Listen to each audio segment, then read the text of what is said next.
சந்தியா ராகம் சீரியல்ல ஒரு குட்டி பிரமா வந்திருக்குது. என்ன நடக்க போகுதுன்னு பார்க்கலாம். வாங்க வீடியோக்குள்ள போலாம்.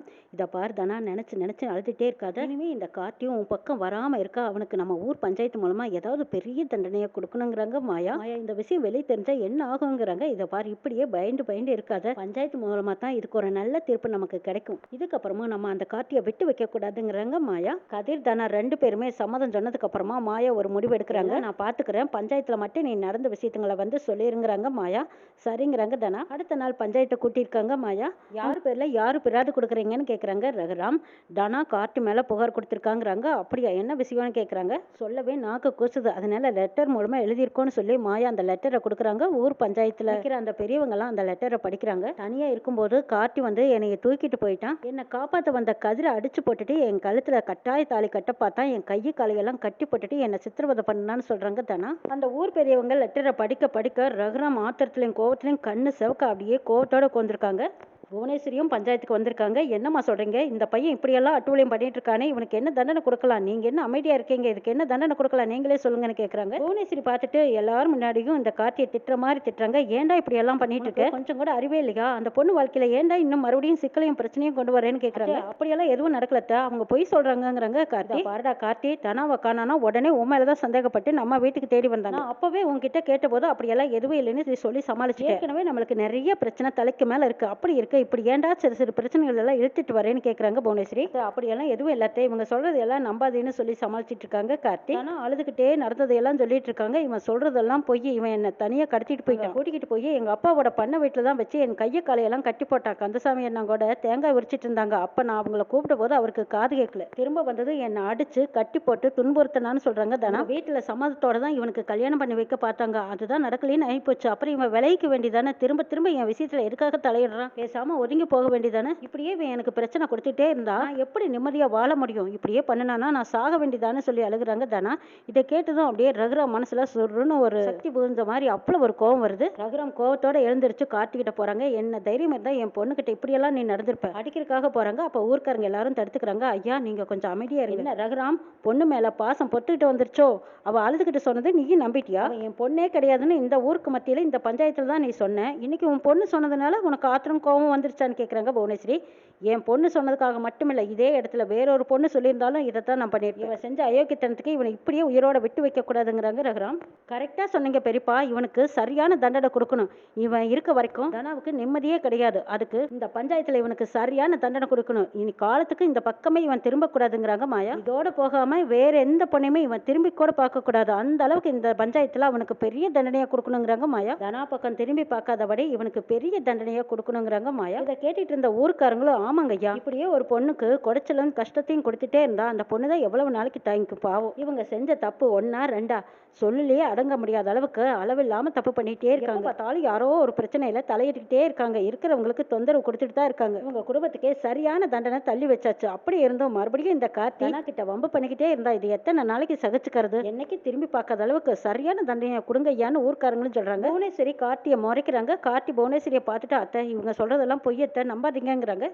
ஊர்க்காரங்கிட்டையும் நான் இப்படியெல்லாம் தப்பு பண்ணவே இல்லைன்னு சொல்லிட்டு இருக்காங்க கார்த்தி. ஆமா, இதுக்கு ஏதாவது சாட்சி இருக்கா? என் மேல எதுக்காக இவ்வளவு குற்றச்சாட்டு வைக்கிறீங்கன்னு கேக்குறாங்க கார்த்தி. சாட்சி தானே வேணும், ஆதாரத்தோட காட்டுறேன் பாருன்னு சொல்லிட்டு மாயா வீடியோவை காட்டுறாங்க. ஏன்னா கழுத்துல தாலி கட்ட போறத வீடியோவா எடுத்து வச்சிருக்காங்க மாயா. இந்த வீடியோவை காட்டுனதும் அப்படியே ரகுராம் கோவத்துல கொந்தளிச்சு கொண்டிருக்காங்க. ஊர்க்காரங்களும் அந்த வீடியோவை பார்த்துட்டு இவனை இப்படியே விடக்கூடாதுன்னு ஆளாளுக்கு கோவத்துல அப்படியே கார்த்தியை பார்த்து சீறி பாயிறாங்க. சரி, அவமானத்தால தலை குனிஞ்சு நிக்கிறாங்க. இப்ப என்ன புவனேஸ்வரி சொல்ற? உன் அண்ணன் பையனுக்காக வக்காலத்து வாங்கிட்டு வந்த இல்ல? வீடியோவை பாரு. கதிருக்கு பொண்டாட்டியான இந்த தனா கழுத்துல தாலி கட்ட போயிருக்கானே, அதுவும் கட்டாய தாலி கட்டி கஷ்டப்படுத்திடுவானே. இப்படியே விடக்கூடாது. இப்படியே விட்டா ஊர் பஞ்சாயத்துக்கு மரியாதை இல்ல, அந்த பொண்ணுக்கும் பாதுகாப்பு இல்லைங்கிறாங்க. பசுவதி புவனேஸ்வரி பதட்டத்தோட நிக்கிறாங்க. ஊர்க்காரங்க எல்லாரும் இப்படி கோவத்துல இருக்காங்களே, இன்னைக்கு கார்த்திக்கு என்ன தண்டனை கொடுக்க போறாங்கன்னு தெரியலையேன்னு அப்படி பயத்துல நிக்கிறாங்க. ரகுராம் தீர்ப்பு சொல்றாங்க. பாதிக்கப்பட்டவ அந்த பொண்ணு. அவளை என்ன பண்ணணும்னு நினைக்கிறானோ அதை தாராளமா செய்யலாம்னு சொல்றாங்க. முடிவை உன் கையிலேயே கொடுத்துட்டாங்க. அதனால நீ கொடுக்க போற தண்டனையால அவ எந்த காலத்திலும் உன் பக்கம் திரும்பவே கூடாது. இந்த மாதிரி ஆளுங்க இப்படி ஒரு தப்ப மறுபடியும் அப்படியும் பண்ணக்கூடாது. அதுக்கேத்த மாதிரி நீ பலத்த தண்டனை கொடுக்கணுங்கிறாங்க மாயா. இதுவே ஒரு பாடமா இருக்கட்டும். அடுத்த தடவை தப்பு பண்ணும்போது கூட யோசிக்கணும் தானா. அந்த அளவுக்கு நீ பெரிய தண்டனையை கொடுக்கணுங்கிறாங்க மாயா. ஆனா கார்த்தியா ஆக்ரோஷமா பார்த்துட்டு இருக்காங்க. அப்ப கதிரும் வந்து சொல்றாங்க, இதை பார் தானா, இதை பார் தானா, அவன் இனிமே உன் பக்கமே தலை வைக்க கூடாது. அந்த அளவுக்கு நீ கொடுக்க போற தண்டனை அவனுக்கு ஒரு பாடமா இருக்கணுங்கிறாங்க கதிர். என் கையால ஊர் பஞ்சாயத்துக்கு முன்னாடி சவுக்கடி கொடுக்கணும் இவனுக்கு. அது என்னைக்கு இவன் மறக்க கூடாதுங்கிறாங்க தனா. ஊர்க்காரங்களும் தனா கொடுக்க போற தண்டனைக்கு சப்போர்ட்டா இருக்காங்க. நீ என்ன முடிவு பண்ணி செஞ்சாலும் சரிமா, அவன் செஞ்ச தப்புக்கு அவன் தண்டனை அனுபவிச்சு தான் ஆகணும்னு சொல்றாங்க ஊர்க்காரங்க. இதை கேட்ட கார்த்தி பதட்டப்படுறாங்க. ஐயோ அத்தை, என்னை எப்படியாவது காப்பாத்தத்தை, அவ கையால நான் அடி வாங்கினா இதை விட கேவலம் வேற எதுலையுமே இல்ல. மறுபடியும் என்னால தலை காட்ட முடியாதத்தை, என்னை காப்பாத்துங்கன்னு கெஞ்சுறாங்க கார்த்தி. கடைசி நேரத்துல காப்பாத்துன்னு சொன்னா நான் எப்படிடா காப்பாத்துவேன்? நான் அன்னைக்கே உன்கிட்ட சொன்னேன், இவ விஷயத்துல தலையிடாத, எச்சரிக்கையா இருன்னு சொன்னேன். ஆனா நீ கேட்டியா? இதே பஞ்சாயத்துல கால் மேல் கால் பட்டு உட்காந்து பேசுற அளவுக்கு தகுதியோடவளா நான் இருந்தேன். ஆனா இப்போ உன்னால நான் எப்படி அசிங்கப்பட்டு இந்த ஊருக்கு முன்னாடி என்ன ஊரை விட்டு தள்ளி வச்சிருக்காங்க. இதுக்கெல்லாம் காரணம் யாரு? நீதாண்டா. உன்னோட சின்ன புத்தியால நான் எந்த நிலைமையில வந்து நிக்கிறேன் பாருன்னு திட்டுறாங்க புவனேஸ்வரி. மாயா சவுக்கு எடுத்து கொடுக்குறாங்க. தானா அந்த சவுக்க எடுத்துக்கிட்டு அப்படியே கார்த்தியை பார்த்து போறாங்க. கார்த்தியை அவங்கள தூக்கிட்டு போய் அங்க கையும் காலையும் கட்டி போட்டு என்னெல்லாம் சித்திரவதை பண்ணாரு அதையெல்லாம் நினைச்சு பாக்குறாங்க. அடிச்சு போட்டு அவன் முன்னாடியே இவன் என் கழுத்துல தாலி கட்ட பார்த்தான்ல, கட்டி என்ன வெளியூர் கூட்டிட்டு போறதாவும் எவ்வளவு கொச்சையா காதுல கேட்க முடியாத அளவுக்கு பேசினானே, இவனை இப்படியே சும்மா விடக்கூடாதுன்னு ஆக்ரோஸ்ல கோபத்தால கேர தானா. தானா கோபத்துல அப்படியே கொந்தளிக்க சவுக்கு எடுத்துக்கிட்டு கார்த்தியை பார்த்துக்கிட்டு நிக்கிறாங்க. கார்த்தியும் வேண்டா வேண்டான்னு கெஞ்சுற மாதிரி நிக்கிறாங்க. தானா கோபத்துல அப்படியே தலையில இருந்து பாதங்கள் வரைக்கும் சவுக்கால் அடிச்சு வரைஞ்சு வெளுத்து எடுக்கிறாங்க. அடிப்பான்னு கொஞ்சம் கூட எதிர்பார்க்காத புவனேஸ்வரி ஆகட்டும், பசுவதி ஆகட்டும், இவங்க எல்லாரும் ஐயோ என் பையன் என் கண்ணு முன்னாடியே இவ கையால் அடி வாங்குறானே, இதை யாருமே தடுத்து நிறுத்துவார் இல்லையே, பஞ்சாயத்துக்கு முன்னாடி இப்படி அசிங்கப்பட்டு அவமானப்பட்டு கூணி குறுகி நிக்கிறவங்க உங்களை கையால் அடி வாங்குற கேவலம் வேற எதுலையுமே இல்லைன்னு நினைச்சிட்டு இருக்காங்க. புவனேஸ்வரி அசிங்கப்பட்டு அவமானப்பட்டு நிக்கிறது மட்டும் இல்லாம மாயாவை வெறிச்சு பாக்குறாங்க. இது எல்லாத்துக்கும் காரணம் இந்த மாயா தான். அமைதியா பயந்துகிட்டு ஓரமா கிடந்த தனாவை இந்த அளவுக்கு தூண்டி விட்டுட்டாளே, இவளை எப்படியாவது இவ கதையை முடிக்கணும்னு நினைச்சிட்டு இருக்காங்க புவனேஸ்வரி. தனா கையால அடி வாங்கின கார்த்தி அவடத்துக்கே சுருண்டு விழுந்து கிடக்குறாங்க. பஞ்சாயத்து தீர்ப்பு முடிஞ்சதும் அவங்க அங்கங்க போயிடுறாங்க. அதுக்கப்புறம் புவனேஸ்வரி பசுபதி ரெண்டு பேருமா இந்த கார்த்தியை கூட்டிட்டு போய் ஒத்தரம் கொடுத்து புத்திமதி சொல்லிட்டு இருக்காங்க. இது எல்லாம் கேட்ட திரும்பவும் அந்த தனாவை சும்மா விட மாட்டேன், அதுக்கப்புறம் மாயாவையும் சும்மா விட மாட்டேன்னு வீராவசனம் பேசிட்டு இருக்காங்க.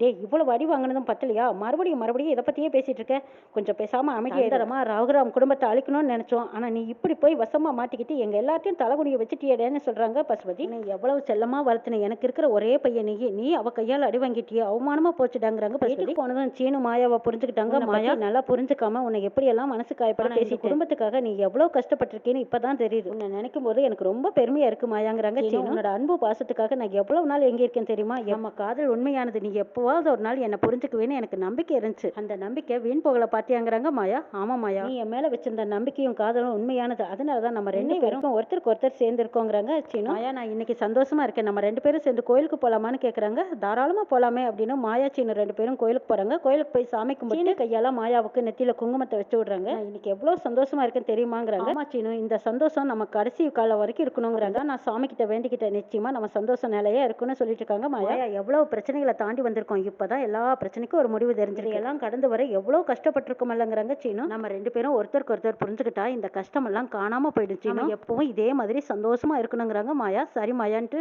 சீனு மாயா ரெண்டு பேரும் வீட்டுக்கு வராங்க. தனா கதிர் வீட்டுல ரெண்டு பேரும் சந்தோஷமா இருக்காங்க. இனிமே அந்த கார்த்தி உன் பக்கமே திரும்ப மாட்டான், சரியான தண்டனை கொடுத்தாச்சுன்னு சொல்லிட்டு இருக்காங்க கதிர். ஆமா கதிர், அவனால எவ்வளவு நாள் நான் கஷ்டப்பட்டுமே அவனால எனக்கு எந்த கஷ்டமும் இருக்காதுன்னு சொல்றாங்க தனா. ரெண்டு பேரும் அப்படி யோசிச்சுட்டு சந்தோஷமா இருக்காங்க. அந்த அன்னைக்கு நைட்டே செங்கண்ணும் கருங்கண்ணுமா இருக்காங்க. நடந்த விவரத்தை எல்லாம் நினைச்சு பார்த்துட்டு கோவத்தோட புவனேஸ்வரி வீட்டுக்கு போறாங்க ரகுராம்.